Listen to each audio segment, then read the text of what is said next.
subject on this morning's Open Up. We're going to be talking about UFOs, and with us are two authors, Mr. Don Elkins and Miss Carla Rueckert.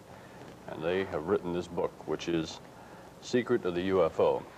And we're going to talk about just about everything we can about UFOs and latest developments, latest sightings. I think now, since we have movies like Close Encounters, and one of the networks is putting on a series about UFOs, that it's a timely subject, I guess. Now, you just came back from Mexico today, right? That's right. What was the purpose of that trip? Well, the purpose of the trip was actually medical research, a paranormal medical research. But as a secondary purpose, we did a little bit of investigating with respect to UFOs. We talked to several people who had communications from UFO sources. And we have found that there are people all over the world now that have these alleged communication from UFO sources that match the material that we got out from the people in Mexico, correlated precisely with the material that has been communicated for the past approximately 30 years. And you have another job besides this, I mean, a regular job where you pick up a paycheck, I guess. Right. Finances what you do here. This is all on your own, your right. research. This is totally on. So when you take a trip to Mexico, it's all out of your own pocket. Right, that's right. Now, how did you and Carla both get involved in this? That's what we'd like to find that out. Well, in 1962, when I was in college, Don was a professor, and he asked some selected students of his if we would like to try a little experiment. We didn't know very much about the experiment when we started, but what it ended up to be was an experiment which is described in our book. Is that having telepathic?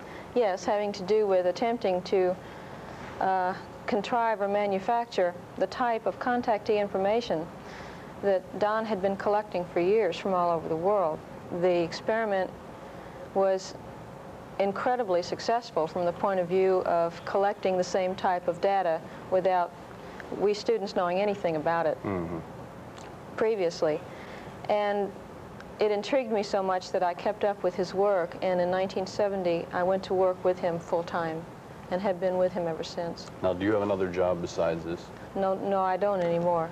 So you're both working as a team. Yeah. You've been involved in this for a long time. Right, for about 25 years. I'd like to add something about this Mexico trip. As I say, the primary purpose of the trip was medical research, but it's of a paranormal type, and it's UFO related. I got into this as a result of the study of UFOs. Quite a few people know today that there's a thing called psychic surgery. It's primarily done in the Philippines. Surgeons go into the body barehanded and pull out bloody parts.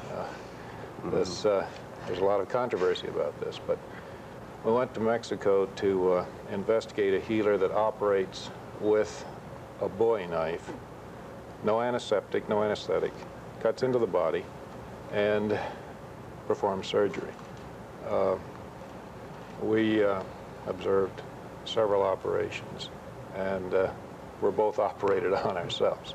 You were? Yes. What for? Carla had a kidney transplant, and I had a very minor operation. This was just, you had This was just performed, yes. How long? As a matter of fact, it was performed less than 100 hours ago. And, a kidney transplant? He even took a picture before we came down with a Polaroid camera so you could see the fresh scars. I hope your stomachs are strong. Yes, here are the scars. We took the pictures about 3 hours ago. You can do we have a camera that can pick this up?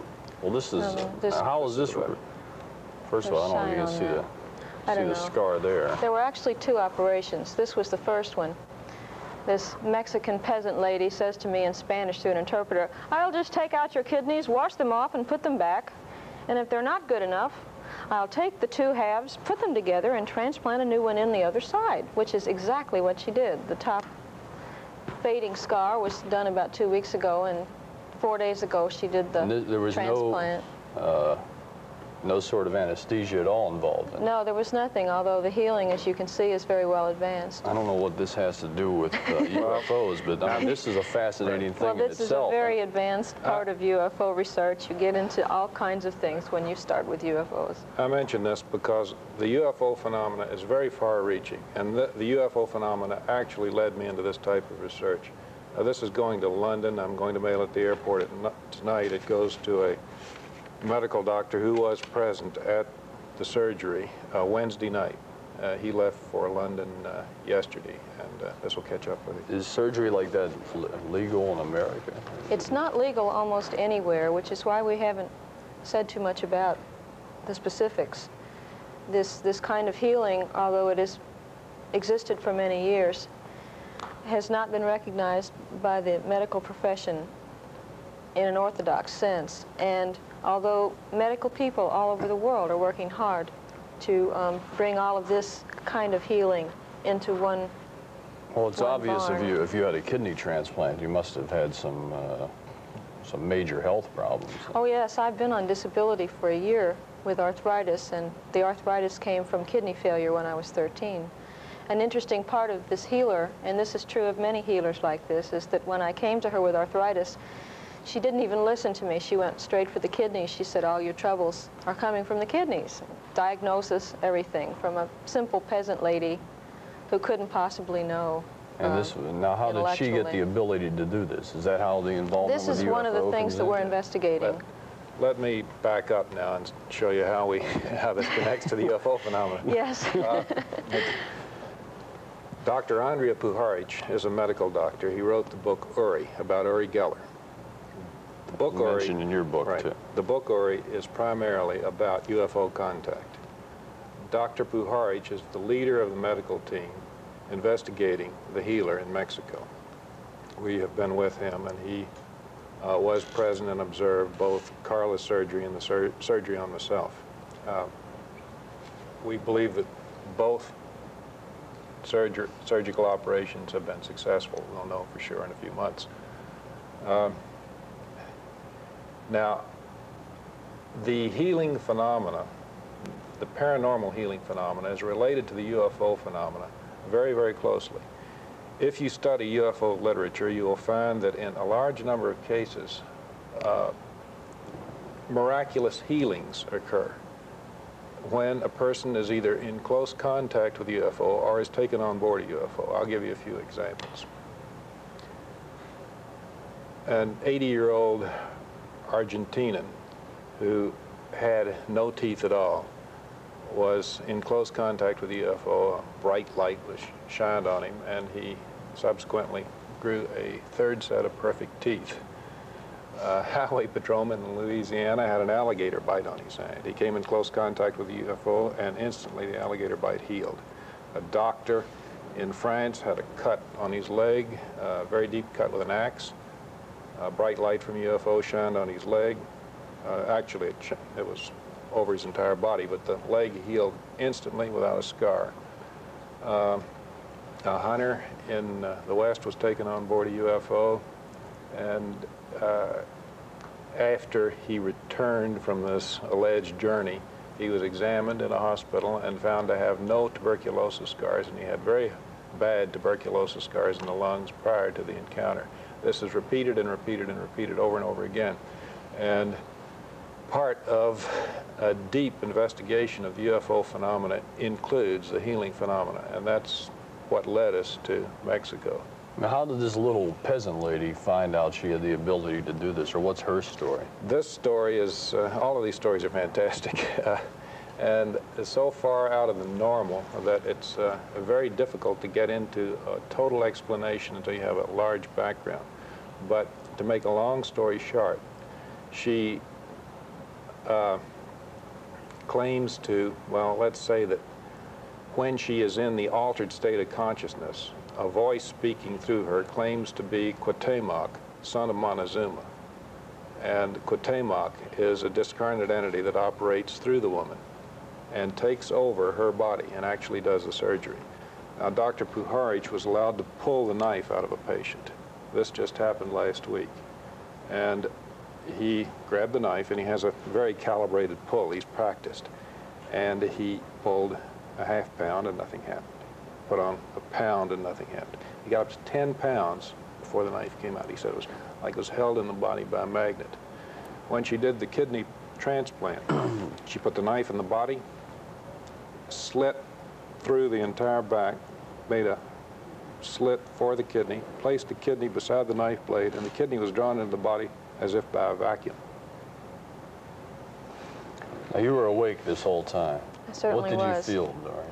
It hurt a lot, actually. It's not like psychic surgery, barehanded psychic surgery, where there's almost no pain. There seems to be a different process working here. We're still working on the theory, the process of it, and we'll have a lot more work to do, but there seems to be more of a blend of magnetic fields between what the Chinese might call the electrical body, or some people call the finer body or the astral body, and the physical body, so that the field is more joining the two, and things are actually happening in the physical body as well as the electrical body. That's probably why it hurts, probably why she uses a knife. Oh, where was this operation performed? In her home? Mexico. I know that, but I mean in her home, or? Yes. It was performed in her home. Yeah. Are there any government officials around at all that see this? There was this is a ticklish subject. I can't really talk about this. There was a Moving right along. There was a government official present. There were 3 Mexican doctors, a doctor from London and Andrea Pujarich from New York, who was a medical doctor. It is a fringe area of legality. The government official that was there is an American government? No. No. A Mexican government official, yes. I can't mention his name. You must understand that these things are well understood by many doctors who bring their patients to healers like this all over the world, and yet, since the official picture is such that there are actually laws against practicing medicine without a license, you can't become too publicized, talk too much about it, or you will not only damage the healer, but cause him to go completely out of business. Weren't you really afraid to go through a thing like this? I would think that's a major operation, kidney transplant. And where did the kidney come from that you received? That's another cause for conjecture. We looked all over and couldn't find one through our normal medical sources. And then the healer simply had one, and Dr. Pujarich theorizes that she materializes them. Strange. We got to get to the phones. There are a lot of calls. Line 4, you're on Open Up. Well, that was just my question. Hello, line 4, you're on the air. Where did the kidney come from?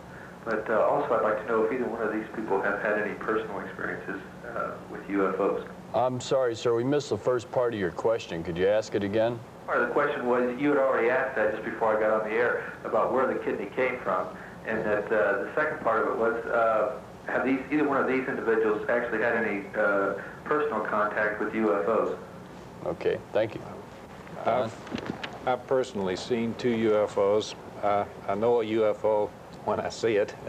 I don't count something that is not identified as an unidentified flying object as being a UFO. I've seen a lot of things I couldn't identify, but I've seen 2 UFOs that are definitely UFOs. I have performed an experiment with over 100 people in fabricating what I call telepathic contactees. A very large percentage of these people have seen UFOs shortly after going through a training program that we've developed. What exactly did you see when you saw a UFO? Well, I saw a white disk make a 45-degree turn at a very high velocity with a 0 radius. This is a UFO. We don't have any aircraft that make 0 radius turns. It was relatively close. I was flying myself at the time in the cockpit at approximately 33,000 feet. I also observed another high-altitude UFO making right-angle turns at high speed.